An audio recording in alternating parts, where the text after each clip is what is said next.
உங்களுக்கு legal notice வருதா? அந்த லீகல் நோட்டீஸில் பற்றி நீங்கள் ரிப்ளை அனுப்பணுமா, அந்த லீகல் நோட்டீஸை வாங்கணுமா அப்படின்ற டவுட் இருக்கா அப்படின்னா இந்த வீடியோ பாருங்கள், கண்டிப்பாக தெரிஞ்சுக்கலாம். தினமும் ஒரு சட்ட தகவல் தெரிஞ்சுக்கணும்னா டெய்லியும் லீகல் அப்டேட்ஸ் அப்டேட் பண்ணுற நம்ம பேஜை ஃபாலோ பண்ணிக்கோங்க.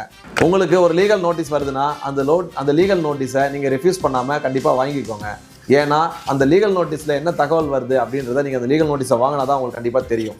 அது மட்டும் இல்லாமல் அந்த லீகல் நோட்டீஸை வாங்கினதுக்கப்புறம் அந்த லீகல் நோட்டீஸில் உங்கள் மேலே என்ன குற்றம் சாட்டியிருக்காங்க, அந்த லீகல் நோட்டீஸு கிரிமினல் கேஸ்க்கா அல்லது சிவில் கேஸ்க்கா அல்லது ஃபேமிலி சம்மந்தமான டிஸ்பியூட்ஸ்க்கா அப்படின்றத நீங்கள் அந்த நோட்டீஸ் வாங்கினா தான் உங்களுக்கு தெரியும். வாங்கிட்டு அந்த லீகல் நோட்டீஸை ஒரு அட்வொகேட் கிட்ட காமிச்சு இதுக்கு என்ன மாதிரி ரிப்ளை கொடுக்கலாம் அப்படின்னு சொல்லிட்டு நீங்கள் கண்டிப்பாக ரிப்ளை கொடுக்கணும். அப்படி ரிப்ளை கொடுக்கலன்னா அவங்க நீதிமன்றத்தில் அதை வழக்காக பதிவு பண்ணும்போது நீங்கள் ரிப்ளை கொடுக்காதது ஒரு மைனஸாகவும் உங்களுக்கு ஆகலாம். அதனால லீகல் நோட்டீஸ் வந்துச்சுன்னா அதை கண்டிப்பாக வாங்குங்க, அதுக்கு ஒரு ரிப்ளைவும் நீங்கள் கொடுங்க. அதுதான் உங்களை சட்ட ரீதியாக உங்களுடைய தரப்பு விளக்கத்தை அதில் எடுத்து சொல்ல முடியும். மேலும் இது போன்ற சட்டங்கள் தெரிஞ்சுக்கணும்னா ஃபாலோ பண்ணுங்க. இது உங்கள் லீகல் டாக்ஸ் வித்